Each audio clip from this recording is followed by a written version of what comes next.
Jemaat yang dikasihi Tuhan, selamat pagi, Shalom. Bagaimana kabar Bapak Ibu semuanya? Semoga kita semua selalu dalam keadaan sehat, sukacita di dalam menjalani hari-hari kita. Meskipun masih di tengah pandemi COVID-19 saat ini. Hari ini kita masih menjalankan ibadah di rumah masing-masing dalam rangka mengikuti arahan pemerintah dan juga Majelis Agung GKJW dalam rangka memutus rantai penyebaran COVID-19. Hari ini kita masih dalam rangkaian kegiatan dari Bulan Kesaksian dan Pelayanan 2020. Hari ini ada kegiatan donor darah. Terima kasih kepada warga jemaat yang telah menyumbangkan darah untuk membantu sesama yang membutuhkan. Dan juga mengingatkan bahwa hari ini adalah batas akhir pengumpulan dari video lomba menyanyi sekeluarga, kemudian lomba poster remaja, dan juga lomba cerita Alkitab anak-anak. Dalam minggu ini akan disampaikan video Melodi Kasih volume yang kedua. Untuk menguatkan warga jemaat di tengah pandemi, sekaligus menjadi wahana bagi kita untuk bisa berdonasi. Demikian penekanan warta jemaat kali ini. Mari bersama kita mengawali ibadah. Jemaat, saya undang untuk bangkit berdiri. Kita akan bernyanyi dari PKJ 7, bait 1 dan 2, Bersyukurlah pada Tuhan.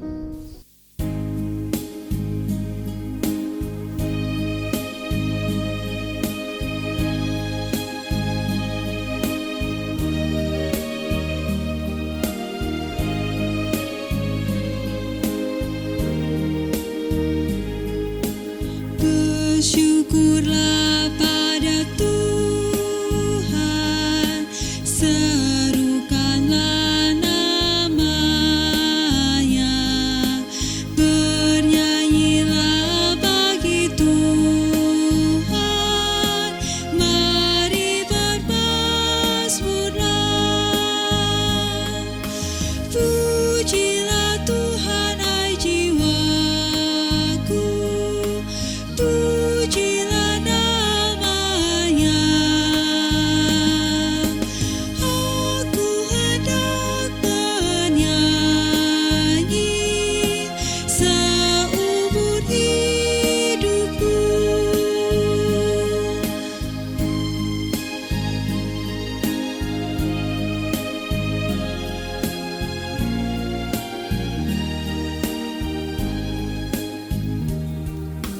Hatiku siap ya Tuhan, bernyanyi dan bermazmur,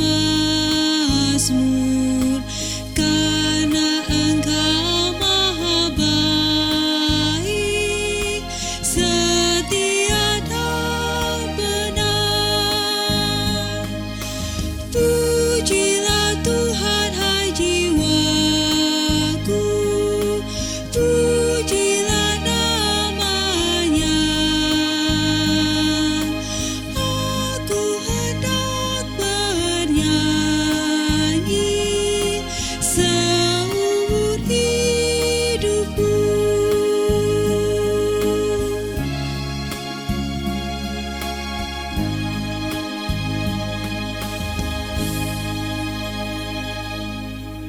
Jemaat yang terkasih milik Yesus Kristus, selamat pagi, Shalom. Mari bersama kita memasuki ibadah kita saat ini. Kita teduhkan hati kita menghadap Tuhan, dan biarkanlah di dalam hati kita berkata yang demikian. Ibadah hari ini kami lakukan di dalam nama Allah Bapa Sang Pencipta, Sang Sumber Cinta, di dalam Yesus Kristus Sang Putra. Salam dari Tuhan beserta saudara semua. Amin. Jemaat dipersilakan duduk. Jemaat yang terkasih, ibadah kita saat ini masih dituntun dengan tema yang sama. Roh Kudus menjadikan kita saksi dan pelayan Kristus. Mari bersama kita datar hati, datar diri, melihat keberadaan kita sebagai saksi dan pelayan Kristus. Sudahkah yang terbaik kita berikan untuk kemuliaan namanya? Kita pujikan NKB 199 bait yang ketiga. Sudahkah yang terbaik kuberikan?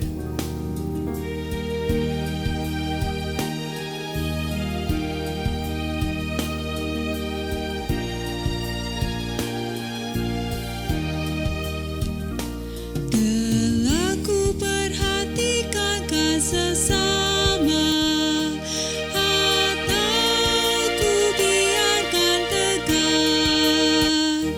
Ku patut menghantarnya pada Kristus, dan kasih Tuhan harus ku sebar.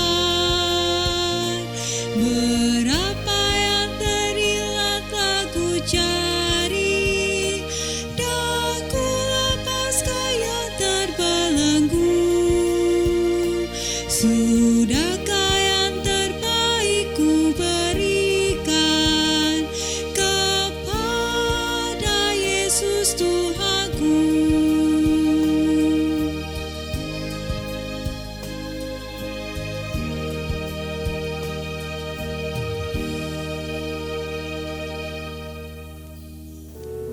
Hari ini mari bersama kita menghadap Tuhan.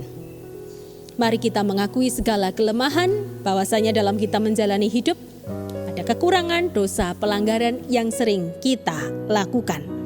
Demikian juga dengan sabdanya yang menghantarkan kita untuk menghadap Tuhan. Siapa yang menyembunyikan pelanggarannya tidak akan beruntung, tetapi siapa yang mengakuinya dan meninggalkannya akan disayangi. Berdasarkan firman Tuhan ini, marilah datang kepadanya, memohon ampun, bersama kita berdoa.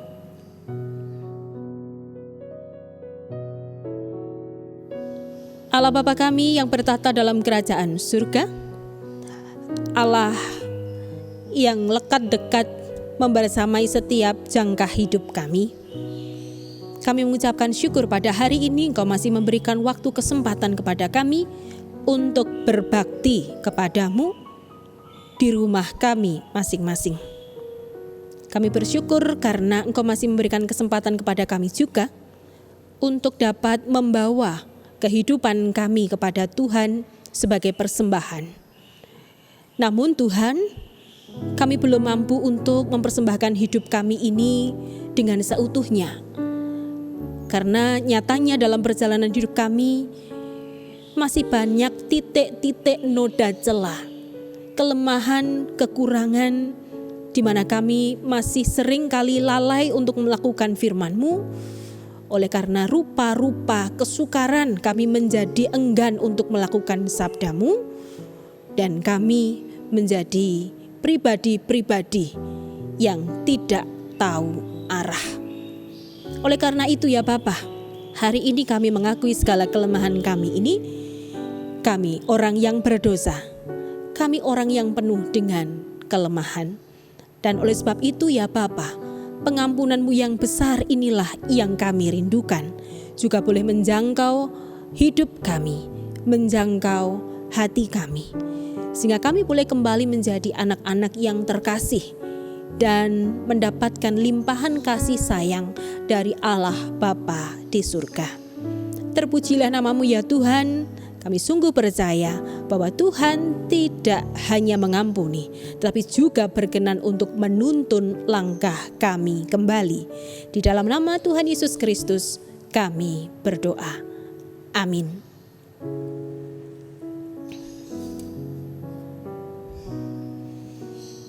Bagi siapa saja yang mengakui segala dosa dan kelemahan, Tuhan berkenan untuk memberikan hikmat-Nya, berkat-Nya. Jemaat diundang untuk bangkit berdiri.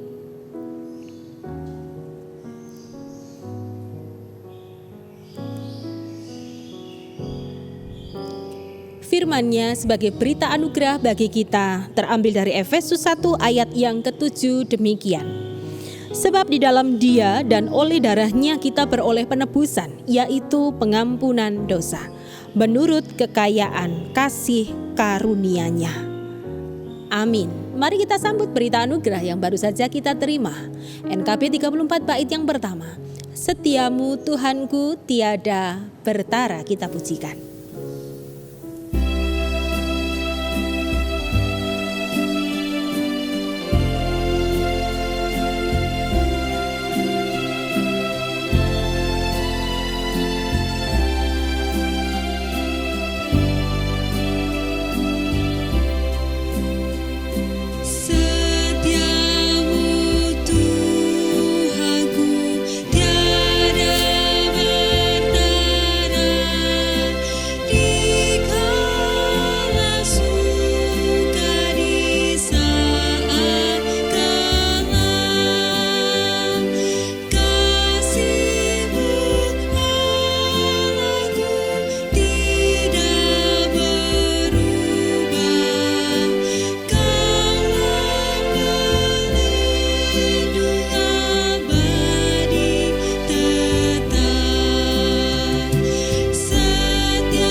Dipersilakan duduk.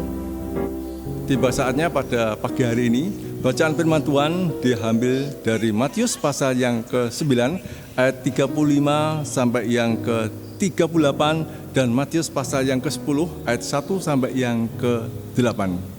Tapi sebelum kita membaca firman Tuhan, mari kita berdoa terlebih dahulu.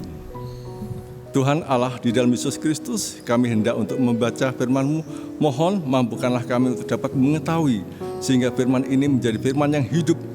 Mohon Tuhan Yesus demikian untuk para pengkhotbah, Ibu Pendeta Penti, mampukanlah untuk dapat menyampaikan dengan baik dan penuh dengan kuasa. Amin. Demikianlah Yesus berkeliling ke semua kota dan desa. Ia mengajar dalam rumah-rumah ibadah dan memberitakan Injil kerajaan surga, serta melenyapkan segala penyakit dan kelemahan. Melihat orang banyak itu, tergeraklah hati Yesus oleh belas kasihan kepada mereka, karena mereka telah dan terlantar seperti domba yang tidak bergembala. Maka katanya kepada murid-muridnya, "Tuaian memang banyak, tetapi pekerja sedikit. Karena itu, mintalah kepada Tuan yang mempunyai tuaian, supaya ia mengirimkan pekerja-pekerja untuk tuaian itu." Yesus memanggil ke-12 murid-Nya dan memberi kuasa kepada mereka untuk mengusir roh-roh jahat dan untuk melenyapkan segala penyakit dan segala kelemahan. Inilah nama ke-12 Rasul itu. Pertama, Simon yang disebut Petrus dan Andreas saudaranya, dan Yakobus anak Zebedeus dan Yohanes saudaranya, Filipus dan Bartolomeus, Thomas dan Matius, pemungut cukai, Yakobus dan Alfinius dan Tadeus, Simon orang Selot dan Yudas Iskariot yang mengkhianati Dia. Ke-12 murid itu diutus oleh Yesus dan Ia berpesan kepada mereka, "Janganlah kamu menyimpang ke jalan bangsa lain atau masuk ke dalam kota orang Samaria, melainkan pergilah kepada domba-domba yang hilang dari umat Israel. Pergilah dan beritakanlah, kerajaan surga sudah dekat. Sembuhkanlah orang sakit, bangkitkanlah orang mati, tahirkanlah orang kusta, usirlah setan-setan. Kamu telah memperoleh dengan cuma-cuma, karena itu berikanlah pula dengan cuma-cuma." Amin. Demikian pembacaan Sabda Tuhan. Yang berbahagia adalah kita semua yang mau mendengar dan juga melakukan kehendak Tuhan. firman Tuhan dengan setia. Amin. Saudaraku yang terkasih di dalam Tuhan, apa kabar? Saya berharap kita semua masih dalam keadaan baik dan mungkin juga sudah mulai terbiasa dengan tata cara hidup baru, new normal. Kalau awal-awal itu pakai masker risih begitu, tetapi saya kira sudah beberapa saat, beberapa bulan ini menjadikan kita terbiasa. Biarlah ini juga boleh kita hayati. Di tengah-tengah situasi ini Tuhan juga tidak berhenti berkarya kebaikan bagi kita. Kita juga semakin terlindung, kesehatan kita semakin terjaga. Bapak, Ibu dan Saudaraku, anak-anakku, renungan pada hari ini saya beri judul Aku Punya Kuasa. Nah, pada umumnya orang itu tidak suka diberi tugas. Karena tugas itu berat. Kalau Dilan bilang, tugas itu berat, biar aku saja. Coba lihat anak-anak kita. Jarang jika ada yang disuruh itu langsung berangkat. Iya enggak anak-anak? Jarang sekali. Kalau disuruh langsung budal berangkat. Kebanyakan ada yang mengatakan iya, tapi tidak segera berangkat. Ada juga yang berangkat, tapi dengan ngedumel. Mamai mesti lo, mamai mesti aku lo. Ngopo kok enggak kakak? Kenapa kok enggak adik? Mamai mesti aku lo. Demikian juga di tengah pelayanan tidak jauh beda. Ketika KPT menyampaikan kepada teman-teman majelis penatua diaken, Pak benjang kembenjeng nggih. Waduh, kembenjeng ya? Kenapa? Aduh, jauh. Besok khotbah ya? Waduh, khotbah ya. Bahasa Jawa ya? Waduh, khotbah itu sudah berat, ditambah bahasa Jawa lagi. Beratnya double. Sekali lagi, umumnya tidak semua orang suka diberi tugas. Di dalam bacaan kita, Tuhan Yesus melihat dunia ini semakin memprihatinkan. Apa yang terjadi di ayat 36 dikatakan di sana? Melihat orang banyak itu tergeraklah hati Yesus oleh belas kasihan kepada mereka karena mereka lelah dan terlantar seperti domba yang tidak bergembala. Banyak yang kehilangan sukacita karena sakit, karena kekurangan, dikucilkan karena cap dosa yang melekat di dalam diri mereka. Di ayat 35 dikatakan juga, demikianlah Yesus berkeliling ke semua kota dan desa. Kota, desa. Sebenarnya hendak menunjukkan bahwa pergumulan, persoalan itu terjadi di mana-mana. Nah, kalau dibiarkan, apa yang terjadi? Tuhan Yesus menganalogikan keadaan ini dengan ladang yang siap dituai. Di ayat yang ke-37. Maka katanya kepada murid-muridnya, tuaian memang banyak tetapi bekerja sedikit. Bukankah orang menanam itu yang ditunggu adalah masa panen? Nah, kalau sudah siap panen dan tidak dipanen-panen, apa yang terjadi? Dan apakah ada yang seperti itu di dalam kehidupan yang nyata? Ada. Dan persis sama seperti yang dikatakan oleh Tuhan Yesus. Saat saya melayani di jemaat agraris di mana para petani siap panen, terkadang juga terkendala tidak segera bisa dipanen. Karena lahan garapan satu desa itu sangat luas, satu dusun itu ya sangat luas. Sehingga para tenaga yang memanen derep kebanjiran job. sehingga harus menunggu. Jadwalku kapan yo? Bisa minggu depan, bisa minggu depannya lagi. Nah, di masa menunggu itu ada saja yang bisa terjadi. Bisa gagal panen. Tinggal selangkah saja bisa gagal panen. Bisa karena dimakan hama, baik burung, wereng, rusak, atau tumbuh pada tanaman itu, pada pohonnya. Tukul. Nah, panen bagi Tuhan Yesus bukan panen gandum atau panen beras. Tetapi panen bagi Tuhan Yesus adalah panen jiwa-jiwa yang terbebas dari belenggu-belenggu. Baik itu sakit, kekurangan, dikucilkan, dan sebagainya. Jika tidak segera diselamatkan, keadaan ini akan semakin lama semakin memburuk. Namun kalau kita perhatikan, Tuhan Yesus tidak serta-merta menunjuk para murid untuk diutus. Yang pertama dilakukan oleh Tuhan Yesus adalah mengajak murid-muridnya untuk meminta kepada Sang Empunya Ladang yang adalah Allah untuk mengirimkan pekerja-pekerja. Mengajak murid-murid untuk meminta Allah mengirimkan pekerja-pekerja.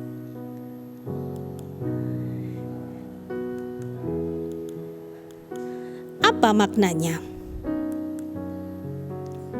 Maknanya adalah bagi siapa saja yang diutus akan menjadi perpanjangan tangan Allah untuk mendatangkan kebaikan bagi orang lain. Siapa saja yang diutus, entah nanti adalah para murid atau siapa saja, siapapun, adalah orang-orang yang menjadi perpanjangan tangan Allah. Yang kedua, setelah mengajak murid-murid meminta, kita tidak tahu berapa jedanya, namun kemudian yang kedua kita bisa melihat bahwa Yesus memanggil ke-12 murid-murid untuk menjadi bekerja. Mereka diutus, tentu diutus dengan diperlengkapi. Seperti contohnya ibu-ibu ketika ngutus putrane, anak-anak untuk berbelanja, pasti akan membawakan catatan yang paling utama juga tidak lupa untuk membawakan uang. Saya kira tidak akan ada ibu-ibu yang tega, tegel, ngutus anak-anaknya untuk pergi ke sebuah warung dan tidak membawakan apa-apa alias berhutang. Tidak ada. Pasti akan membawakan uang. Demikian juga dengan para murid. Mereka diperlengkapi dengan kuasa.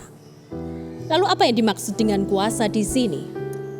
Kuasa yang dimaksud adalah kemampuan, kesanggupan melakukan sesuatu. Kesanggupan atau kemampuan untuk berpengaruh atau mempengaruhi.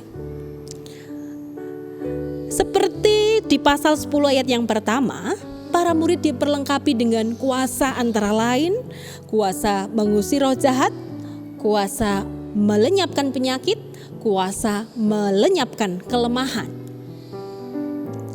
Semua itu adalah kuasa untuk mewujudkan sukacita, kebaikan, supaya dirasakan oleh orang lain. Nah, Bapak, Ibu, Saudara, dan anak-anakku yang terkasih, kita adalah murid yang diutusnya di masa sekarang ini. Berat itu jika kita diutus tanpa dibekali apa-apa. Namun kita ini juga dibekali. Dibekali apa? Sama seperti para murid. Kita ini juga dibekali dengan kuasa. Tapi jangan mematok pada satu kuasa saja. Oh, kuasa yang paling top adalah kuasa menyembuhkan orang sakit. Sekali didoakan begitu langsung sembuh.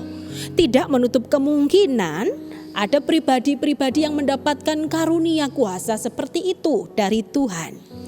Namun ingat, bahwa segala kuasa yang diberikan Tuhan mengandung kuasa ilahi apapun wujudnya. Saya ulangi sekali lagi.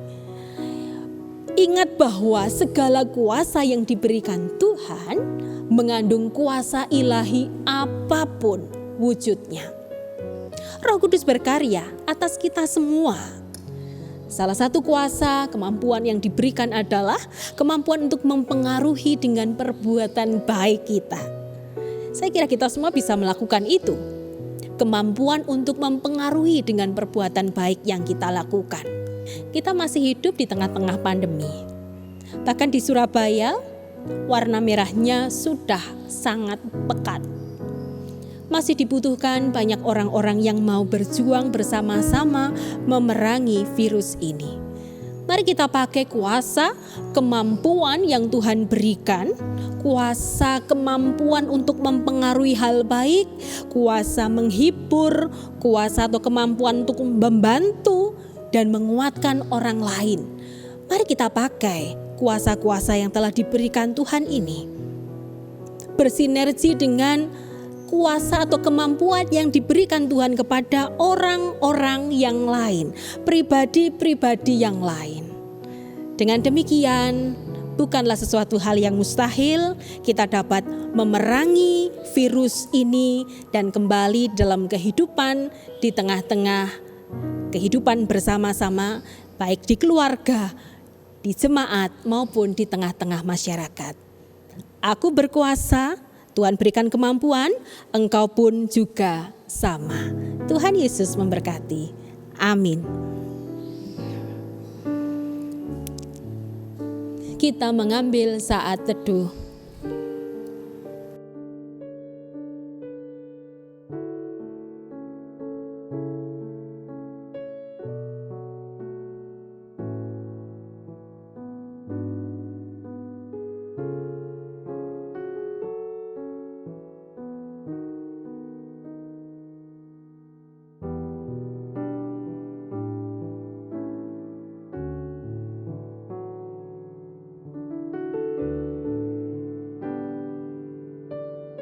Jemaat yang dikasihi Tuhan, dipersilakan untuk bangkit berdiri. Bersama-sama dengan umat Kristiani di muka bumi ini, mari kita mengikrarkan pengakuan iman rasuli. Pengakuan iman rasuli. Aku percaya kepada Allah Bapa yang Maha Kuasa, Khalik langit dan bumi, dan kepada Yesus Kristus, anaknya yang tunggal Tuhan kita, yang dikandung daripada Roh Kudus, lahir dari anak darah Maria, yang menderita di bawah pemerintahan Pontius Pilatus, disalibkan, mati dan dikuburkan, turun ke dalam kerajaan maut.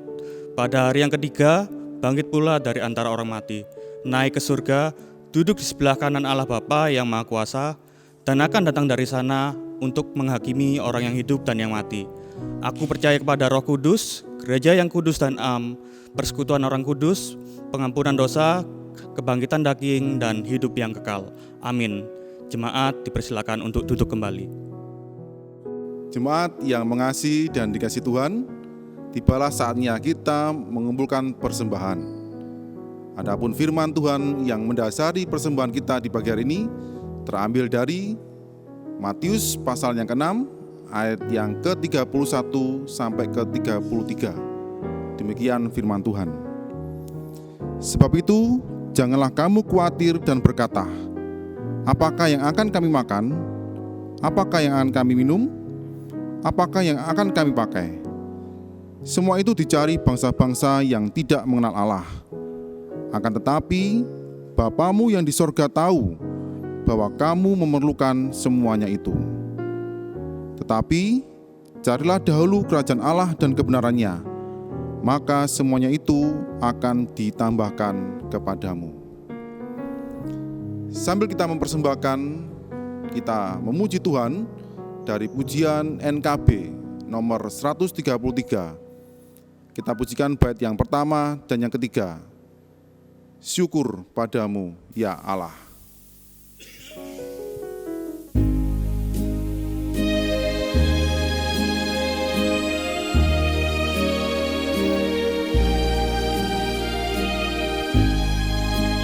Syukur padamu ya Allah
Jemaat yang terkasih, mari bersama kita memasuki doa syafaat. Kita satukan hati, kita berdoa. Tuhan Yesus yang Maha Baik, kami bersyukur pada hari ini kami masih diperkenankan untuk mendengarkan firman-Mu dan merenungkan bersama. Kiranya kami dimampukan Tuhan untuk menyadari bahwa kami pun diperlengkapi dengan kuasa yang mewujud dalam berbagai hal yang Tuhan berikan kepada setiap kami. Oleh karena itu, ya Tuhan, kiranya Engkau menolong kami untuk terus mengaktifkan kuasa kemampuan yang ada pada diri kami untuk mendatangkan kebaikan dan damai sejahtera di sekitar kami. Hari ini Tuhan, kami berdoa untuk kehidupan kami di tengah-tengah pandemi. Ada di antara kami yang saat ini masih saja bersusah hati oleh karena kehilangan pekerjaan, kehilangan pemasukan, kehilangan damai sejahtera. Bapa, biarkanlah Tuhan Engkau tetap menopang mereka. Tuhan membuka jalan bagi mereka. Jalan Tuhan kadang tak terselami, namun tangan panjang Tuhan pasti juga akan menjangkau setiap saudara-saudara kami sehingga keadaannya boleh dipulihkan. Bagi saudara-saudara kami yang sedang sakit, kami juga mohonkan berkat Tuhan, kiranya segera diberikan kesembuhan dan pemulihan. Tak lupa kami juga berdoa bagi saudara-saudara kami yang saat ini sedang bersuka cita. Biarlah sumber kesukacitaan ini tetap mereka ingat. Tidak ada sumber kesukacitaan yang kekal dan abadi kecuali daripada Tuhan saja. Dan oleh karenanya, biarlah saudara kami juga mampu untuk terus mengucapkan syukur sepanjang kehidupannya. Tuhan Yesus, kami juga berdoa bagi setiap pribadi di tengah-tengah pusaran penyelesaian pandemi COVID-19 ini, baik pemerintah, baik saudara-saudara kami yang terjun di bidang kesehatan, para relawan, gugus tugas percepatan pandemi COVID-19 ini yang diharapkan segera berlalu. Berikanlah kemampuan kepada mereka Tuhan dengan segala hikmat-Mu, kebijaksanaan-Mu, kekuatan dan kesehatan yang Engkau berikan. Saudara-saudara kami dapat melakukan semuanya dengan baik, dengan perlindungan yang dari Tuhan. Dan ajarkanlah kami rakyat untuk turut andil, bukan memperkeruh suasana, namun juga dapat menekan angka negatif, menekan keadaan yang buruk dan mengubahnya menjadi situasi yang jauh lebih baik dengan gaya hidup baru, gaya hidup yang lebih sehat. Biarlah terus mampu kami terapkan di dalam kehidupan kami. Kami serahkan pelayanan kami terutama di lingkup majelis agung, lingkup majelis daerah dan jemaat-jemaat di berbagai tempat. Biarlah kami terus Tuhan dapat menjangkau setiap warga jemaat kami meskipun di tengah keterbatasan. Hari ini kami menyerahkan persembahan yang telah kami kumpulkan. Mungkin ada sebagian di antara kami yang mengumpulkan persembahan ini bukan dari kelebihan, namun dari kekurangan. Kami percaya Tuhan Engkau menilik hati kami, kesungguhan hati kami untuk terus memberi diri, memberi apa yang kami miliki untuk kemuliaan nama Tuhan. Kami mohon Tuhan Engkau memberkati setiap pribadi-pribadi yang telah mempersembahkan segala sesuatu untuk kemuliaan nama-Mu. Diberkatilah dengan kecukupan, diberkatilah dengan berkat terbaik sepanjang hidupnya. Hari ini kami menaikkan doa syafaat kami kepada Tuhan dan kami sempurnakan dengan doa yang telah Engkau ajarkan kepada kami, doa Bapa kami.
Jemaat saya undang bersama untuk bangkit berdiri.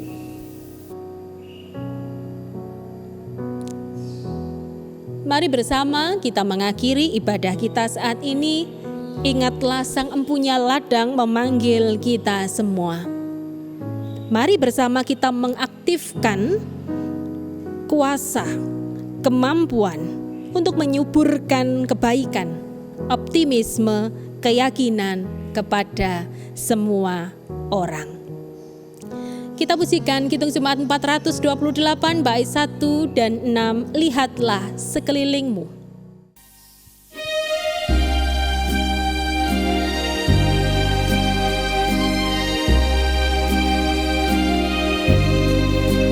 Lihatlah sekelilingmu, pandanglah ke ladang-ladang yang menguning dan sudah matang untuk dituai.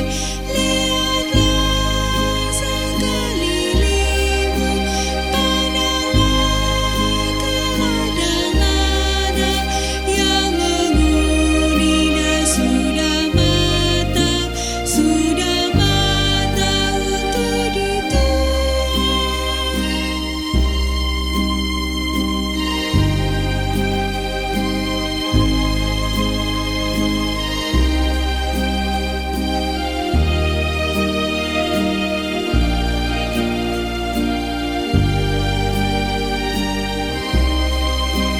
Bapa kita pun terpilih mengerjakan tugas itu. Kita juga dipilih Tuhan dan diutus ke dalam dunia. Lihatlah sekelilingmu, pandanglah ke ladang-ladang yang menguning dan sudah matang untuk dituai.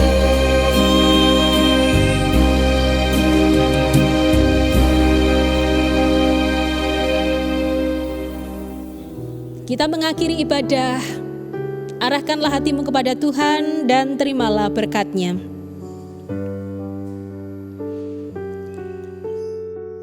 Allah Bapa di surga, Tuhan Yesus Kristus Sang Putra dan Roh Kudus menuntun dan membersamai langkahmu menjadi kawan sekerjanya kini dan selamanya. Amin.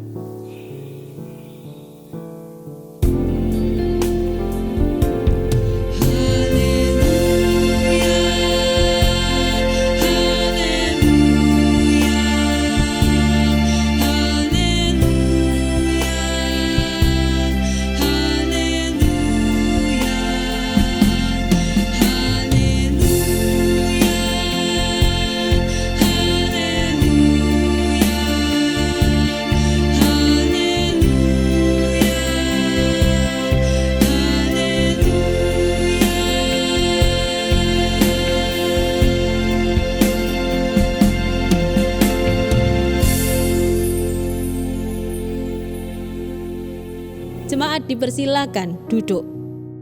Demikian ibadah kita sudah selesai. Selamat melanjutkan aktivitas. Tuhan Yesus memberkati kita semua.